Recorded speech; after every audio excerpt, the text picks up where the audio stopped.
Pues Pedro, mucho gusto. Háblame un poquito de ti. Es ¿Quién un placer, eres? ayuda. ¿Quién soy? Ese es un proceso que todavía estoy descubriendo. ¿Quién soy? Soy una persona muy apasionada, una persona que me encanta descubrir lo increíble de la vida y ayudarle a la gente a descubrirlo. Me encanta ver la vida desde otro punto de vista. Me encanta estudiar, contemplar, meditar.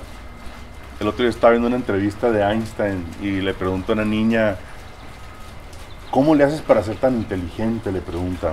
Y dice, es que no soy inteligente, tengo mucha creatividad, tengo mucha curiosidad. Esa curiosidad, cuando se enciende en todos nosotros, es lo que nos mueve a explorar. Imagínate Cristóbal Colón yéndose a conocer diferentes lugares, yéndose a buscar América. Está buscando, explorando, conociendo. O Einstein yéndose más allá de las creencias que vive la física. Eso es algo que me mueve mucho a mí, es algo que primero fui empresario y como empresario siempre estuve buscando la manera diferente de hacer las cosas, de ser creativo, de ser algo más divertido, de verlos de otro ángulo. Y luego en este camino espiritual, en el camino de ayudar a la gente, es cómo mueves las cosas un poquito para salirte de lo convencional, salirte de lo normal y descubrir lo divertido, lo atrevido, lo apasionado de la vida. Porque ya que encuentras esa curiosidad y esa pasión, se enciende tu amor por la vida en sí. Y ahora lo transmites, lo vives en tu vida profesional, en tu matrimonio, con tus hijos. Imagínate los niños encendidos en la escuela, aprendiendo todo lo que le están enseñando, no debe sentirse así como que vivos.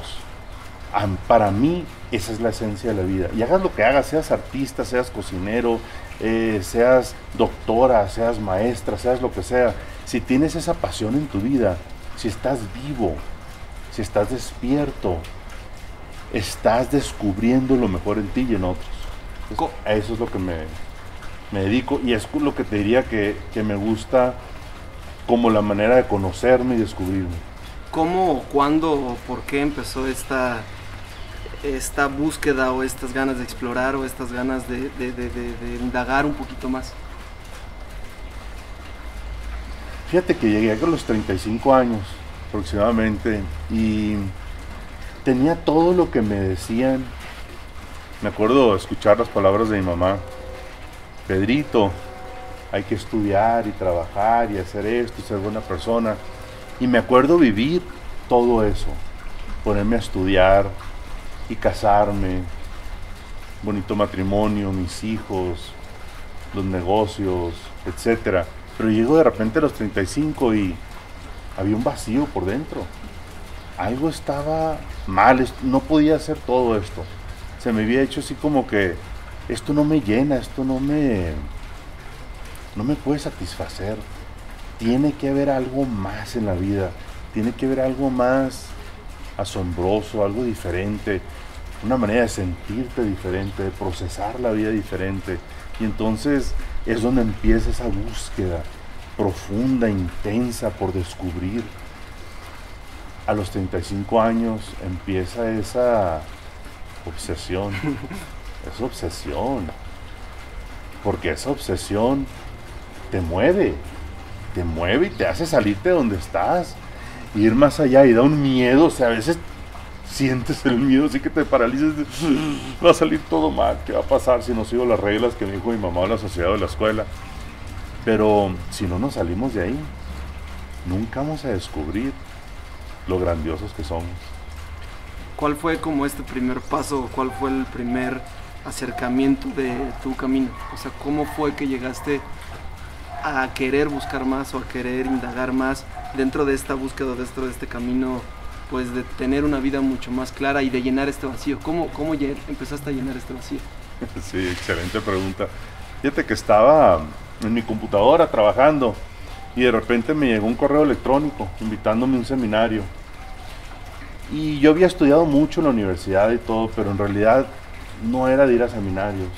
Yo pensaba que esas cosas eran así como enfadosas y como que, ay, siéntete bien y sé positivo, y no me gustaban esas cosas. Yo era así de finanzas, de negocios, duro, estricto, arrogante. Y estaba muy fuera de contacto con ese lado, el lado humano, el lado sentimental, las emociones, el espíritu. Todo ese lado lo tenía completamente reprimido. Entonces me llega este correo para ir al seminario. Voy al seminario, era de 6 días. Y yo veía a toda la gente llorando en el seminario, diciendo, bola de débiles, inseguros, todos, ¿no? Que esto, que razón mi mamá, que aquí, que acá. El tercer día, el que estaba llorando era yo. Híjole, y empecé a ponerme en contacto con esas emociones y esas dudas y y se me empezó a desbaratar mi mundo. O sea, se desbarató el mundo como yo lo veía, que yo pensaba que era el ejecutivo excelente, exitoso, que entendía todo. ¡Pum! Se desbarata, se desmorona. Y me entró un miedo, pero al mismo tiempo me nació un... Qué suave, vamos a explorar algo diferente. Eso es lo que me movió, mucho me movió.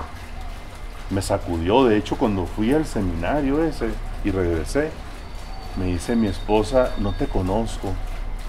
Me dijo mi mamá, ya no sé cómo tratar contigo, no sé quién eres. Me lo dijo mi hermano, o sea, muchas personas en mi vida dijeron, no eres la misma persona, y no era la misma persona. Había cambiado algo adentro muy radical, y ahí me di cuenta lo importante que es invertir en ti.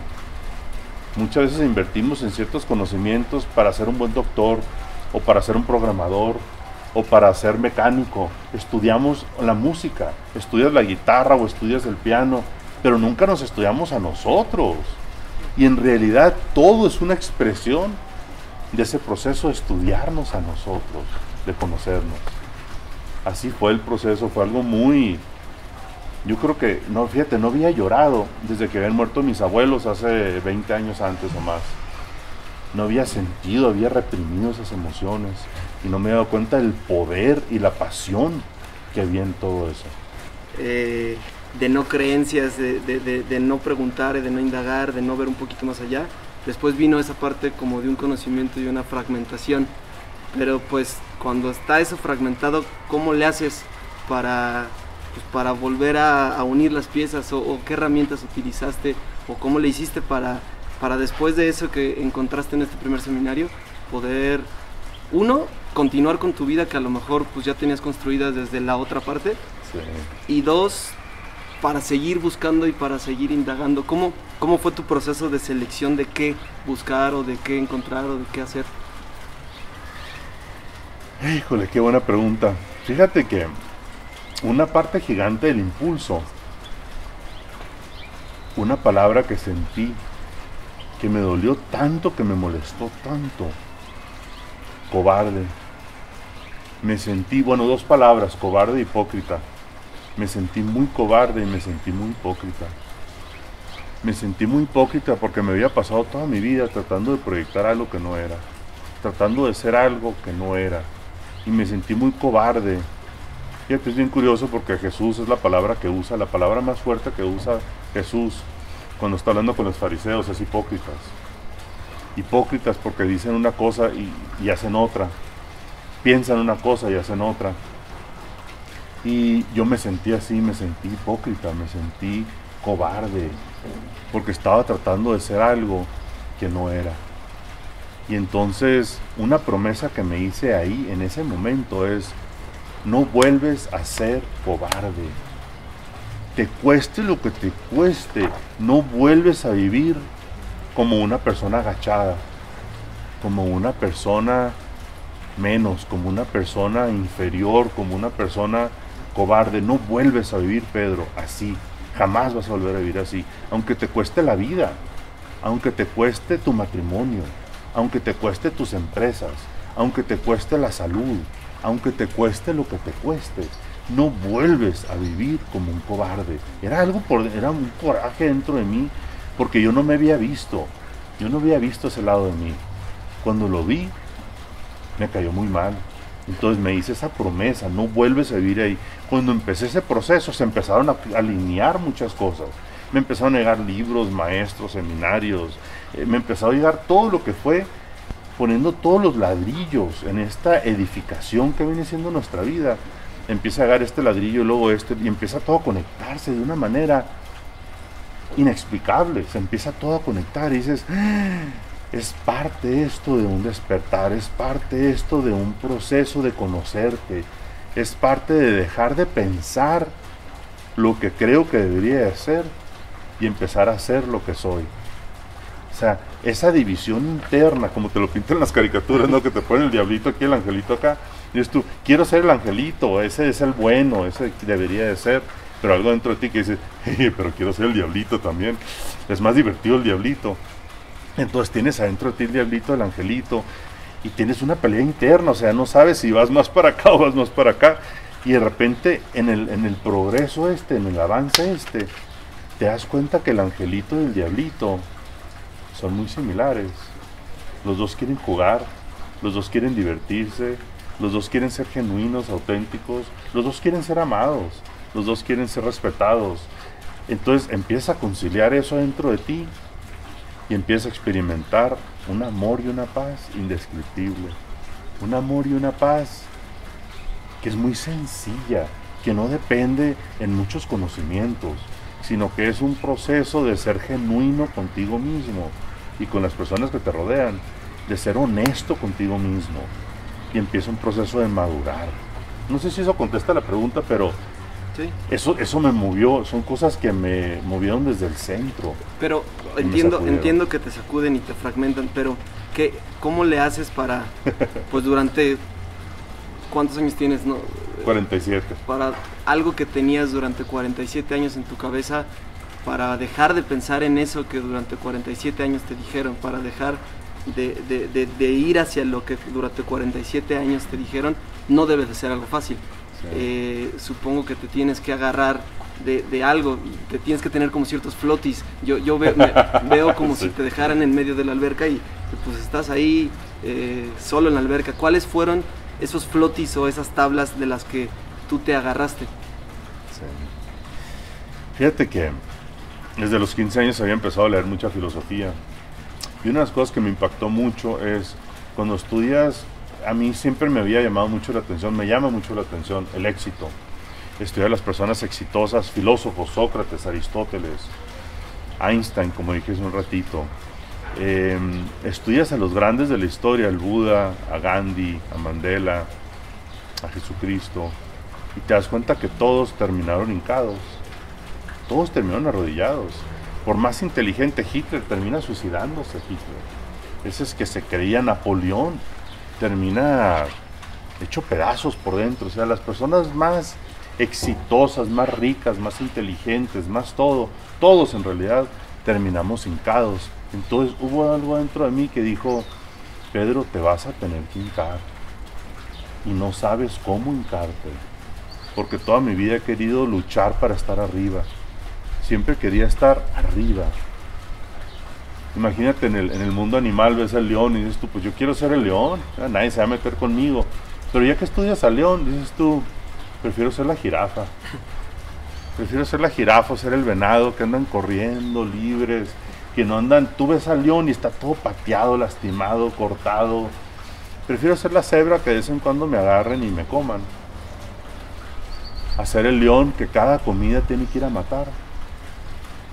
Y entonces adentro de mí dije, lo que me dio seguridad fue irme a estudiar a esas personas, esos maestros que tenían miles de años. ¿Por qué tiene 2400 años las enseñanzas de Sócrates, por ejemplo? O Lao Tzu, del Tao Te Ching, 2400 años. O el Buda, o Krishna, o nuestro Señor Jesucristo. ¿Por qué ha durado 2000 años esas enseñanzas? Entonces me fui a estudiar eso, y ¿sabes qué me di cuenta? Que dicen lo mismo. O sea, es increíble que nos peleamos tanto en las religiones y en las filosofías, sí, no, me cae. Están diciendo lo mismo. Todos están diciendo, la vida es una aventura, es una bendición. La palabra que te dicen todos es, la vida es una bendición, es un privilegio vivir. Ahora deja que la vida te lleve. Hay una inteligencia en la vida que me tomó muchos años para empezar a verla, pero esa inteligencia que organizó el ADN, que organizó el universo, las galaxias, el sol, las estrellas, estas cosas que tú y yo no podríamos cambiar, el oxígeno, tú y yo no podemos hacer oxígeno, no podemos hacer un árbol, no podemos hacer nada de eso. Cuando ves esa inteligencia que organiza todo, esa inteligencia me está evolucionando y me está llevando. Entonces, la maestría en mi disertación, en mi tesis de maestría en divinidad, era sobre la entrega, entregarte a ese poder, conocer ese poder y entregarte a ese poder que le llamamos Dios. Ese poder te ama y quiere lo mejor para ti. Entonces dije, me voy a entregar a ese poder, aunque no entiendo nada. Y da mucho miedo, o sea, dices tú, ¿qué seguridad tienes? No tienes seguridad en realidad, porque tiene uno muchas dudas, hay mucho escepticismo, pero no tienes seguridad de nada en la vida. Cuando te casas, no tienes seguridad de nada. Tú no sabes qué va a ser tu pareja en 6 meses, 5 años, 10 años. No sabes qué va a pasar en este proceso. Cuando empiezas un negocio, no tenemos ni idea si va a tronar o va a ser. De hecho, creo que es el 90% de los negocios tronan en los primeros 5 años. El típico millonario en Estados Unidos llega a la bancarrota 3 veces. Entonces, no hay garantías de nada. Te lanzas con todo tu corazón y te lanzas de una manera valiente, sin saber. Y entonces, ese sin saber nos da mucho miedo al ser humano, pero es necesario lo valiente. Necesitamos ser valientes. Aunque te lances y te des contra la pared, es volverte a levantar y empezar otra vez y aprender. No es ser perseverante, no es ser peleonero, no es luchar, es tener una pasión por vivir y descubrir eso que está dentro de ti. A veces cuando la gente dice lucha, no luches, porque no estás luchando contra algo, no hay un enemigo contra quien pelear. De hecho, cuando yo le enseño a la gente los niveles de madurez, las personas más inmaduras pelean contra el mundo. El siguiente nivel pelean contra ellos. Y el nivel más maduro, más avanzado del ser humano, dejas de pelear.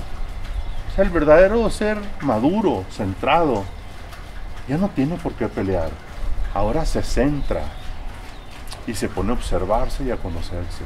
Y consigue las cosas de una manera tan inteligente que no va en contra de nada. O sea, yo no necesito pelear contra ti para llegar a nuestro objetivo. De hecho, se me facilita más llegar a mi objetivo si te ayudo a ti. Si te ayudo a ti a llegar a tu objetivo, lo más probable es que tú me ayudes a mí a llegar ahí.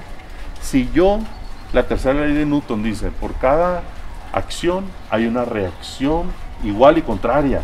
Entonces, si yo te empujo a ti, tú me empujas a mí, yo te empujo a ti, tú me empujas a mí, nos vamos a cansar los dos, nos vamos a desgastar y no vamos a avanzar. Si yo te ayudo a ti y tú me ayudas a mí, nos elevamos juntos. Entonces, uno de los principios básicos de la vida es, deja de pelear. No está nadie en tu contra, no estás peleando contra nadie. Estás en un proceso de descubrir qué tan valioso eres tú. Y para eso no tienes oposición. ¿Qué pasa si no sientes ese vacío? ¿O qué pasa? ¿O cómo hacerle? Porque te escucho y pues cualquiera quisiera tener esa concepción de la vida. Pero ¿cómo hacerle para yo tener esas ganas, para yo tener esa curiosidad por buscar? ¿Qué puede en mí despertar esa curiosidad? ¿O qué puede hacer para yo querer vivir? Pues como tú me estás platicando. Gracias. Pues mira, por lo general pasa una de dos cosas.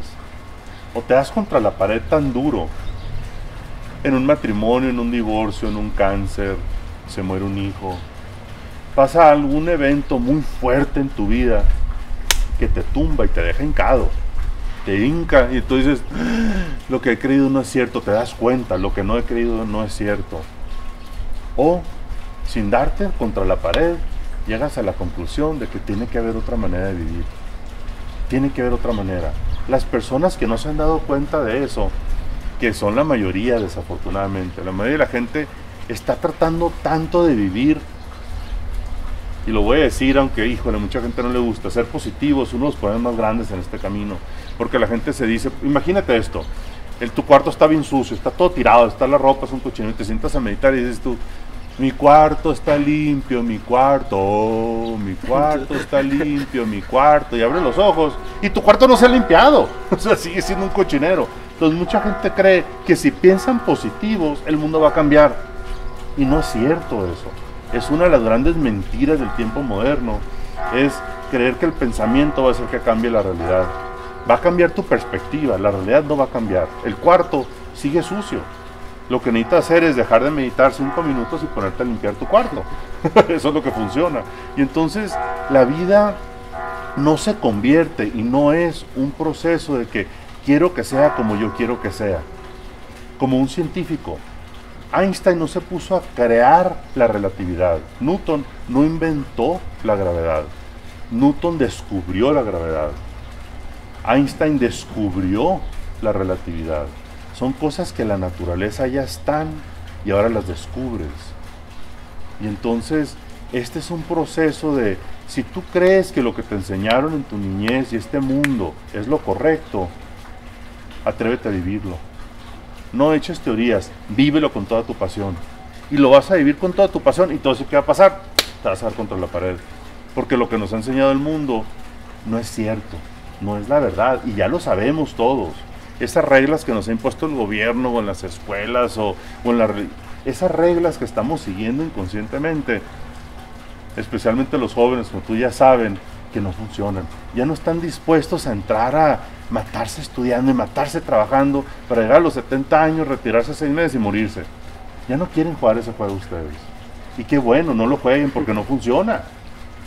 Y lo vemos porque lo observamos, o sea, nos damos cuenta que nuestros padres y abuelos no sonreían mucho, no eran muy alegres y muy felices. Entonces muchas de esas reglas no funcionan. Necesitamos darnos cuenta de eso. Dentro de este mismo juego de reglas, al final, por el tiempo y por la modernidad y por lo que está pasando, llegan unas nuevas reglas. Llegan unas nuevas reglas de estate sentado, de no comas carne, de ayuda a los demás, pero siguen siendo, o desde mi concepción, porque veo que me atiborran de información a mí y a mi generación de nuevas reglas, pero al final siguen siendo reglas que no me ayudan a mí a buscar cómo poder discernir entre estas reglas que me están poniendo o qué debo de hacer, o cómo puedo actuar, o qué podríamos hacer. Excelente pregunta, excelente punto. Mira, lo que pasa es que si estudias a los grandes maestros, los que sus enseñanzas han durado miles de años, no ponen reglas. Jesús no te dijo tienes que hacer esto. Jesús no dijo tienes que ir a misa, tienes que confesarte, tienes que comulgar, no dijo eso. Dijo, toma esto cuando está con la comunión, toma esto para recordarme. Ama a tu prójimo como yo te amo a ti. No es una regla. Te está diciendo, esto es lo que te conviene. No lo tienes que hacer. Si no lo haces, de todos modos te ama el Padre. No tienes que hacer esto. Esos grandes nos enseñan, nos dan guías, nos dan consejos, con amor y sabiduría. No nos dan reglas. Ya después el ser humano tomamos esas enseñanzas y hacemos 10,000 reglas. No, pues tienes que hacer esto, tienes que hacer el otro, tienes que ir aquí, tienes que ir acá. La vida reglamentada es una vida de monotonía y de inconsciencia. El ser humano sigue rutinas inconscientemente. Ya está, por ejemplo, como lavarnos los dientes o tender la cama, ya nomás lo hacemos sin pensarlo. Pero te das cuenta, lavarte los dientes es un acto sagrado. Pero ¿cómo lavarte los dientes es un acto sagrado? Por supuesto, si no cuidas tus dientes, no te vas a poder alimentar bien. Y si no te puedes alimentar bien, tu vida que es sagrada no va a ser sostenida bien. Entonces, es un acto sagrado tender tu cama. ¿Por qué? Porque en 15 horas ese mismo cuerpo tuyo maravilloso se va a acostar en esa misma cama y quieres que sea una cama limpia, bonita, ordenada, donde te vas a sentar a descansar, a regenerar tu cuerpo para que el siguiente día tengas la siguiente aventura. Pues tender tu cama es un acto sagrado. Si yo te digo, ponte a tender tu cama todos los días. Esta es una regla. El primer mandamiento de Pedro es tiende tus camas todos los días. Pues no es cierto. Porque si lo haces como una regla, no es un acto sagrado. Si lo haces conscientemente, sabiendo que estás haciendo algo que es un acto sagrado para ti, para tu cuerpo, para tu vida, hay un gozo en hacerlo.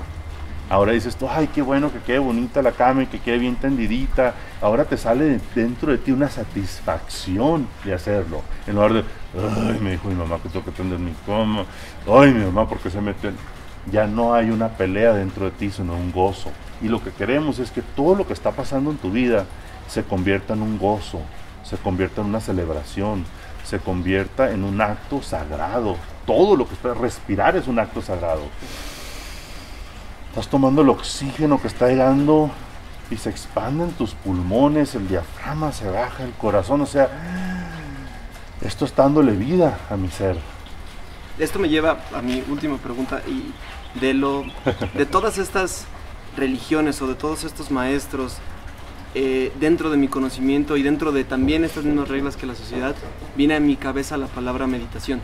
Viene a mi cabeza, pues al final creo que la única manera o una de las maneras en las que podemos pues hacernos caso es tal vez meditando, pero creo que hay muchas cosas alrededor de la meditación que no tenemos claras. ¿Qué es para ti, qué es para ti la meditación, o qué es para ti lo que puedes llegar a encontrar en la meditación? Sí. Número uno, excelente pregunta, pero número uno, es muy importante entender que ningún acto en sí es la clave. La meditación es un medio para un fin. La oración es un medio para un fin. La contemplación es un medio para un fin. Los tres tienen el mismo fin. La meditación, el fin de la meditación es poner tu mente en blanco. Te centras, tu cuerpo se relaja, se oxigena muy bien tu cerebro, estás en paz. La oración también. Si estás así estresado y te pones a decir el Padre Nuestro que estás en el cielo, y lo repites, de repente te vas a calmar. La contemplación también. Entonces, el punto de los tres es llevarte a un estado de paz, a un estado de sentirte centrado y bien. ¿Por qué? Porque lo importante es conocerte a ti. La meditación es un estado, es una práctica que te permite centrarte para que desde ese centro te conozcas a ti. El punto es conocerte a ti. Es el punto de enamorarte de ti, enamorarte de la vida, de enamorarte de la existencia. Lo haces cuando la mente está centrada, cuando tu ser está centrado. Si te pones a estudiarte cuando estás irritado, enojado, a la defensiva, acabas de salir del tráfico, estás, ¡ay, odio a todo el mundo, me cae todo el mundo mal! Porque después de leer las malas noticias en el periódico, entonces te vas a observar a ti desde un punto de vista muy negativo y muy destructivo, muy contaminado. Lo que hace la meditación, fíjate, en esencia, es como el bautizo. La idea del bautizo, la enseñanza del bautizo, es que hay una purificación. Esta agua te va a purificar, en realidad es el Espíritu Santo, te va a purificar. Y ahora desde un estado puro te vas a observar, te vas a conocer. Desde ese estado puro va a salir lo mejor en ti.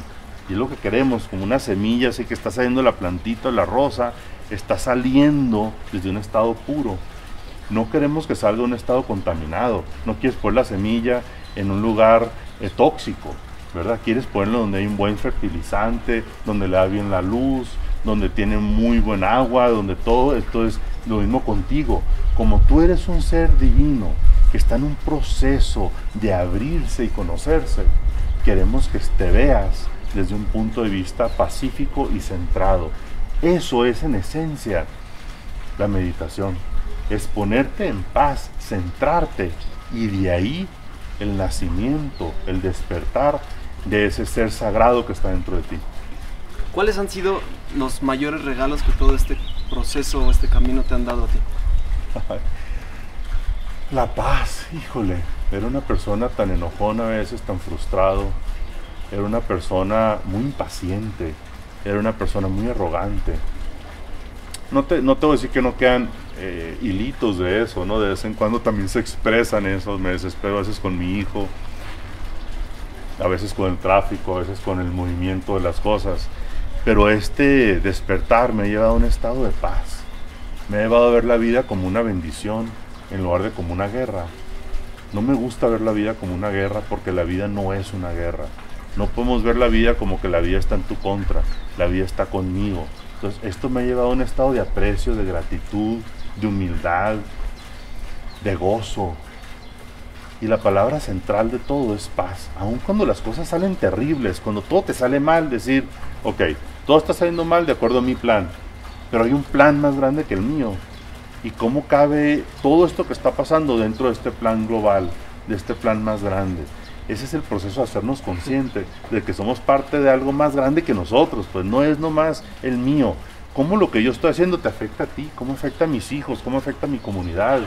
Somos parte de algo muy expansivo y en realidad algo que es majestuoso.